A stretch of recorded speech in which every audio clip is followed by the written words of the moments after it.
Good morning class. आज से second unit start करें। ठीक है, सेकेंड यूनिट है हमारी करंट, इलेक्ट्रिसिटी, धारा, विद्युत। यूनिट फर्स्ट जो पढ़ी थी उसके अंदर हमने चार्ज के बारे में पढ़ा था, यानी आवेश के बारे में। तो वहां पे आवेश क्या था? रेस्ट पोजीशन में था, मतलब स्थिर अवस्था में था। यानी चार्ज की स्थिर अवस्था में क्या प्रॉपर्टी थी? चार्ज यानी कि सेम जो चार्ज होते हैं वो एक दूसरे को क्या करते हैं? प्रतिकर्षित करते हैं, रिपल करते हैं, और विपरीत आवेश एक दूसरे को आकर्षित करते हैं। और एक आवेश जो होता है वो अपने आसपास उसका एक क्या होता है? एरिया होता है, जिसमें कोई दूसरा आवेश प्रवेश करता है तो इस पे क्या लगाता है? बल लगाता है, जो कौन सा होता है? कूलॉम का बल। और एक आवेश दूसरे आवेश को खींचने के लिए क्या लगाता है? यानी इसको विभव लगाता है। ठीक, ये हमने पढ़ा था यूनिट फर्स्ट में, अक्षीय स्थिति, निरक्षीय स्थिति, विभव के। और क्या पढ़ रहे हैं सेकेंड यूनिट में? धारा विद्युत, यानी हम करंट फ्लो करवाएंगे, है ना। अब यहाँ पे चार्ज स्थिर अवस्था में नहीं रहेगा, चार्ज क्या करेगा?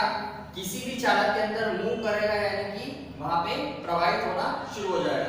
तो जब किसी चालक में आवेश प्रवाह होता है तो उसको क्या कहा जाता है? धारा। ठीक है, तो इस चैप्टर के अंदर धारा पढ़ेंगे, और धारा से संबंधित जो जो एप्लीकेशन होते हैं, जो जो उसके डेरिवेशन है वो करेंगे। ठीक है, धारा विद्युत फर्स्ट टॉपिक ही हमारा यहाँ पे क्या है? धारा यानी करंट। ठीक है, धारा को परिभाषित कीजिए। तो धारा, इसके बारे में सुन लो। ये जो हमारी सेकेंड यूनिट है, आपकी सेकेंड यूनिट कितने नंबर की है? 8 नंबर की। ठीक है, फर्स्ट यूनिट 7 नंबर की थी, जहाँ पे 5 नंबर का क्वेश्चन और 2 ऑब्जेक्टिव थे। सेकेंड यूनिट हमारी 8 नंबर की है, और 8 नंबर में 2 ऑब्जेक्टिव आएंगे और 2 3-3 मार्क्स के क्वेश्चन रहेंगे। ठीक है, 3 नंबर का एक क्वेश्चन और 3 नंबर का एक क्वेश्चन, और 2 क्या रहेंगे इसमें? ऑब्जेक्टिव। धारा विद्युत यानी करंट। करंट की परिभाषा, तो करंट जो होती है वो किससे मिलके बनी है? आवेश से। और आवेश चलने के लिए किस पे डिपेंड करता है? यानी कि समय, यानी किसी चालक में जो आवेश है, तो 1 सेकंड में वहां से कितना आवेश प्रवाह कर रहा है, तो किस पर निर्भर करेगा? समय पे। ठीक है, इसकी परिभाषा होती है किसी चालक में आवेश प्रवाह की दर। दर यानी क्या आ गया? समय की बात कर रहे हैं। किसी चालक में आवेश प्रवाह की दर को धारा कहते हैं। यदि t सेकंड में किसी चालक से q आवेश प्रवाहित हो तो धारा का क्या होता है? सूत्र होता है धारा बराबर आवेश बटे क्या आ गया आपका? समय। किसी चालक में आवेश प्रवाह की दर को धारा कहते हैं। ये धारा का सूत्र होता है धारा बराबर आवेश बटे समय। यदि किसी चालक से t समय में q आवेश प्रवाहित हो तो धारा का सूत्र होगा I बराबर q अपॉन में t। धारा को I से दर्शाते हैं, आवेश को q से दर्शाते हैं, और समय को t से दर्शाते हैं। यदि किसी चालक में t समय में q आवेश प्रवाहित हो तो धारा का सूत्र I बराबर q अपॉन में t। अब इसका मात्रक देख लो। तो मात्रक, आवेश का मात्रक क्या होता है? कूलॉम। नीचे समय का मात्रक क्या होता है? सेकंड। तो धारा का मात्रक क्या बना? कूलॉम प्रति सेकंड। या इसका एक और मात्रक क्या होता है? एम्पियर।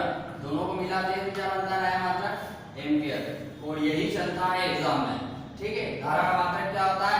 एम्पियर। और ये भी याद रखो, कूलॉम प्रति सेकंड। इससे याद रखोगे फार्मूला से। इसका विभव सूत्र होता है, विभव सूत्र होता है L0 T0 A। धारा का विभव सूत्र क्या हो गया? M0 L0 T0 A। ठीक है, अगला परिभाषा है अनुगमन वेग।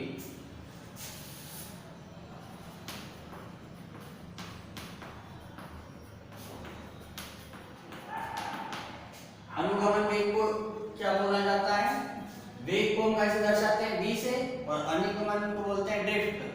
तो v के आधार में छोटा सा क्या बनाएंगे? d। क्या पढ़ेंगे इसको? ड्रिफ्ट वेलोसिटी या अनुगमन वेग। अनुगमन वेग क्या होता है? जब किसी चालक के में चित्र बनाता हूं, तार देखे आपने नॉर्मल, है ना, जो केबल वगैरह होती है, उस केबल का इसको तार मानो। ठीक है। अब ये जो तार है, इस तार के अंदर क्या होगा, जब इलेक्ट्रॉन एक सिरे से प्रवेश करता है तो वो एक जैसी चाल से आगे की ओर क्या होता है, बढ़ता है। यानी पीछे से करंट का क्या लगता है, यहाँ पे पीछे के इलेक्ट्रॉन आगे वाले इलेक्ट्रॉन को धक्का देते हैं और वो सारे इलेक्ट्रॉन एक स्पीड में आगे की ओर चलते हैं। तो वो एक स्पीड से चल रहे हैं, यानी उनकी एक ही क्या है, वेग है। ऐसा नहीं है कि करंट तेज आ रहा है फिर धीरे हो गया फिर तेज आ रहा है, एक जैसा करंट आता है, इसलिए एक जैसा, या तो कोई भी इलेक्ट्रॉनिक उपकरण होता है हमारा वो एक जैसा ही चलता है। यानी बल्ब एक जैसा प्रकाश कब देना है, जब उसके पास एक जैसी करंट आती है। तो एक जैसी करंट कब आएगी, जब इलेक्ट्रॉन एक जैसी वेग से चलेंगे, यानी एक जैसी गति पकड़ेंगे। तो जब इसकी डेफिनेशन क्या होगी, विद्युत क्षेत्र लगाया जाता है तो करंट फ्लो होती है। ठीक है, तो विद्युत क्षेत्र के प्रवाह में इलेक्ट्रॉन जो होते हैं वो एक नियत औसत वेग, ठीक है, नियत मतलब कांस्टेंट औसत वेग से गति करते हैं। इस नियत औसत वेग को हम क्या कहते हैं, अनुगमन वेग। कैसे दर्शाएंगे इसको, Vd से। ठीक है, तो किसी भी चालक में जो हमारे किसी भी चालक के अंदर जो इलेक्ट्रॉन होते हैं जो आगे की ओर तार में या चालक में प्रवेश करते हैं वो एक नियत वेग से चलते हैं। इस नियत वेग को क्या कहते हैं हम, अनुगमन वेग। अगला है धारा घनत्व।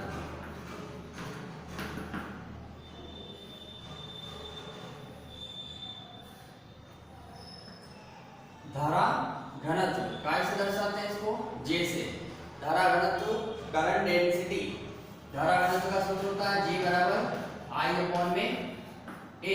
A क्या हो गया, चालक का क्षेत्रफल। ठीक है, मान लो जैसे कोई तार है तो इस चालक के ये जो गोल सिरा होता है आगे का, है ना, जो भी तार चालक तार होता है हमारा वो ऐसे ही लंबा होता है, एक पीछे गोल सिरा होता है और एक आगे, जहां से करंट इस तरफ से जा रही है तो दूसरे सिरे से बाहर निकल रही है। तो जो गोल सिरा होता है इसको क्या बोलते हैं, एरिया ऑफ क्रॉस सेक्शन, यानी कि अनुप्रस्थ काट का क्षेत्रफल। और ये क्या हो गई, चालक की लंबाई, ये चालक का क्या हो गया, एरिया। और इसमें से जो आवेश जा रहा है अंदर, यानी कि वो क्या कहलाएगी, हमारी करंट I। ठीक है, तो धारा घनत्व की परिभाषा बनती है किसी चालक के एकांक अनुप्रस्थ काट। अब ये चालक का एरिया कितना दिया, हम उसका कितना भाग लेंगे, एकांक, यानी कि एकांक भाग, पर्टिकुलर एरिया। किसी चालक के अनुप्रस्थ काट के एकांक क्षेत्रफल से प्रति सेकंड, यानी एक सेकंड में ऐसे कितनी करंट प्रवाहित हो रही हो, किसी चालक के एकांक क्षेत्रफल, किसी चालक के अनुप्रस्थ काट के एकांक क्षेत्रफल से प्रति सेकंड प्रवाहित होने वाले धारा को क्या कहते हैं, धारा घनत्व कहते हैं। धारा घनत्व का सूत्र होता है G बराबर I/में। इसका मात्रक देखो, ऊपर करंट को क्या में नापेंगे, एम्पियर में, और नीचे एरिया है तो एरिया को क्या में लेते हैं, मीटर स्क्वायर में। तो मात्रक क्या बना, G का धारा घनत्व का एम्पियर प्रति मीटर स्क्वायर। धारा घनत्व मीटर प्रति सेकंड स्क्वायर। ठीक है, अब देखो एक रिलेशन बना रहा है अपन, यानी एक रिलेशन, एक छोटा सा डेरिवेशन है, धारा और अनुगमन वेग में संबंध। ठीक है, और एक और रिलेशन बनेगा जिसमें बनेगा धारा घनत्व और अनुगमन वेग में संबंध। ठीक है, दो टाइप से पूछा जाता है, या तो धारा घनत्व अनुगमन वेग में पूछेगा या फिर अनुगमन वेग और धारा घनत्व में पूछेगा।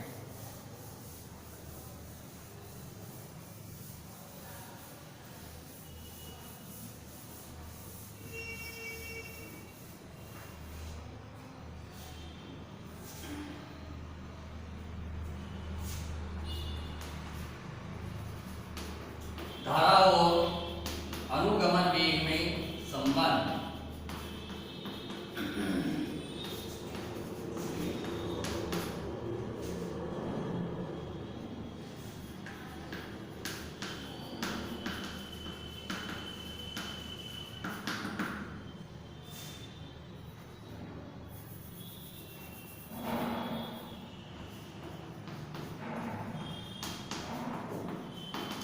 धारा मतलब I, अनुगमन वेग मतलब Vd, दोनों में क्या निकालना है, रिलेशन, एक संबंध। ठीक है, संबंध कैसे निकालेंगे, देखो ये आपका एक चालक है। ठीक है, इस चालक की ये क्या है, ये चालक है, इस चालक की क्या हो गई है, लंबाई। ये क्या हो गया, चालक के आगे का गोल सिरा, जिसको अपन क्या बोलेंगे, चालक के अनुप्रस्थ काट का क्षेत्रफल कैपिटल A। अब इसके अंदर से एक इलेक्ट्रॉन निकलेगा तो उसकी संख्या क्या कहलाएगी? एक, ठीक है। और ये जो गोल सिरा इसका एकांक आयतन यानी एकांक यानी कि एक छोटा सा हिस्सा जिसमें से मान लो 1 सेकंड में कितना एक इलेक्ट्रॉन निकल रहा है, तो t सेकंड में कितने निकलेंगे? t इलेक्ट्रॉन निकलेंगे, ठीक है। यानी प्रति सेकंड निकलने वाले की संख्या क्या हो जाएगी? n। यानी इसके प्रति एकांक आयतन में इलेक्ट्रॉन की संख्या क्या मान लेंगे हम? n इलेक्ट्रॉन निकल रहे हैं 1 सेकंड में, तो t सेकंड में कितने निकलेंगे? जब n का t में गुणा कर देंगे, ठीक है। 1 सेकंड में अगर 10 जा रहे हैं तो 5 सेकंड में कितने जाएंगे? 50, ठीक है। तो 1 सेकंड में निकलने वाले इलेक्ट्रॉन की संख्या क्या है? n है। अनुप्रस्थ काट का क्षेत्रफल a है। वो जो इलेक्ट्रॉन आगे जाते हैं तो अपन अभी समझाया था कि अनुगमन वेग में चलते हैं, यानी कि जो भी इलेक्ट्रॉन अंदर की ओर प्रवेश कर रहे हैं सबकी वेग यानी सबकी वेलोसिटी क्या होगी? एक जैसी। तो अनुगमन वेग यानी किससे चल रहे हैं वो सारे? अनुगमन वेग vt से, ठीक है। तो n a vt। 1 सेकंड में कितने इलेक्ट्रॉन प्रवेश करेंगे? 1 सेकंड में n इलेक्ट्रॉन जाएंगे, उनकी स्पीड होगी vt। और एरिया क्या है? एकांक क्षेत्रफल का अनुप्रस्थ काट का कैपिटल A। और ये क्या है? इसकी लंबाई, ठीक है। क्या मीटर लिख सकते हैं? आना चालक की लंबाई L है व अनुप्रस्थ काट का क्षेत्रफल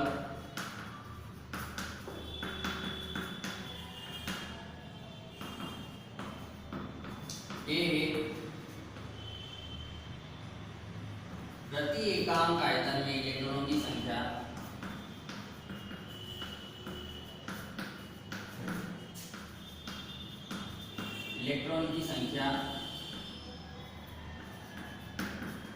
n तथा इलेक्ट्रॉन का अनुगमन वेग vd है।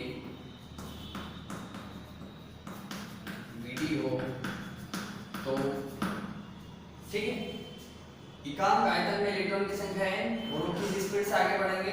vd स्पीड से। और अनुप्रस्थ काट का क्षेत्रफल क्या है? a। इसलिए 1 सेकंड में निकलने वाले इलेक्ट्रॉन की संख्या 1 सेकंड में निकलने वाले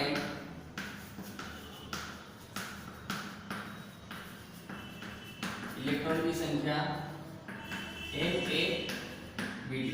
कितने इलेक्ट्रॉन निकलेंगे 1 सेकंड में? जितने 1 सेकंड यानी एक एकांक आयतन में इलेक्ट्रॉन होंगे, ये उनकी स्पीड और ये एरिया, 1 सेकंड में निकलने वाले इलेक्ट्रॉन की संख्या। अब t सेकंड की बात करें यानी 1 सेकंड में 10 इलेक्ट्रॉन जा रहे हैं, तो 5 सेकंड में कितने जाएंगे? 50, यानी समय से गुणा हो जाएगा। इसलिए हम इसके बारे में निकालेंगे t सेकंड के। t सेकंड में निकलने वाले इलेक्ट्रॉन की संख्या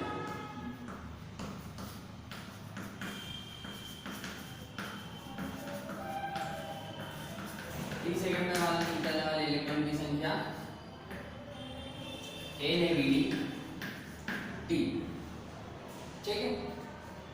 यदि हमें पता है जब इलेक्ट्रॉन यहाँ से अंदर प्रवेश करता है तो एक इलेक्ट्रॉन जो होता है उस एक इलेक्ट्रॉन से आवेश की मात्रा कितनी होती है? 1.6 × 10⁻⁻19 किलो।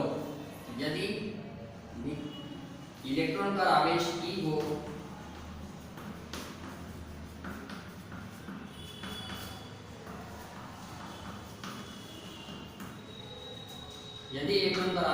हो तो t सेकंड में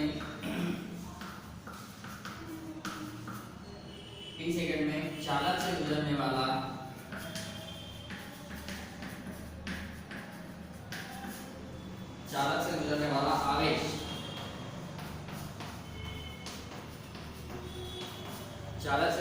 आवेश हमारा क्या होगा? Q बराबर इस E का भी मल्टीप्लाई हो जाएगा हमारा इसके अंदर NaVDT डॉट E, ठीक है। क्या निकाला हमने? चालक की लंबाई L थी, अनुप्रस्थ काट का क्षेत्रफल A, प्रति एकांक आयतन में इलेक्ट्रॉन की संख्या n है और इलेक्ट्रॉन का अनुगमन वेग vd। तो 1 सेकंड में निकलने वाले इलेक्ट्रॉन की संख्या होगी NaVD और t सेकंड में निकलने वाले इलेक्ट्रॉन की संख्या, तो इसमें t का मल्टीप्लाई आ जाएगा NaVD t।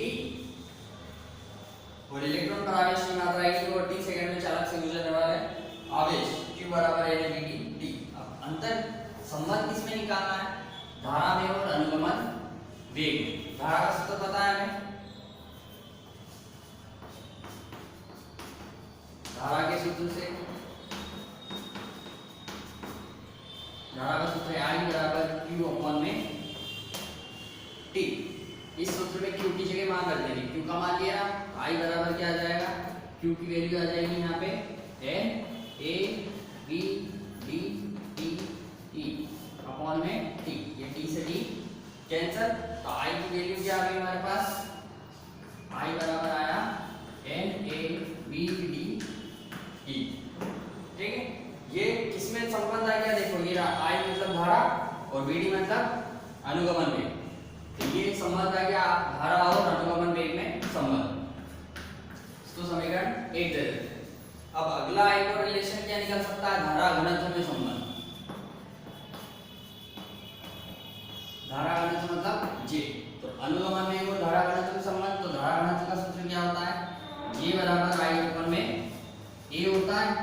J बराबर यहाँ पे I का मान रखना है, I का मान ये समीकरण 1 से रख देंगे तो N A B D E upon में क्या है A से A कैंसिल, तो बचेगा क्या N B D E। ठीक है, ये किसमें संबंध आ गया हमारा, धारा घनत्व और अनुगमन वेग में संबंध।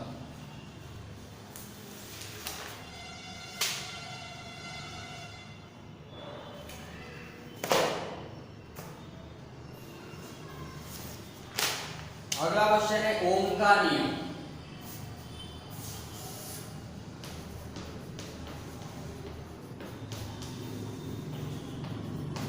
ठीक है, 10th में पढ़ा हुआ ओम का नियम। ओम का नियम क्या होता है, यदि किसी चालक के सिरों पर लगाया गया, यदि किसी चालक की भौतिक अवस्था में परिवर्तन ना हो तो उसके सिरों पर लगाया गया विभवांतर उसमें बहने वाली धारा I के समानुपाती होता है।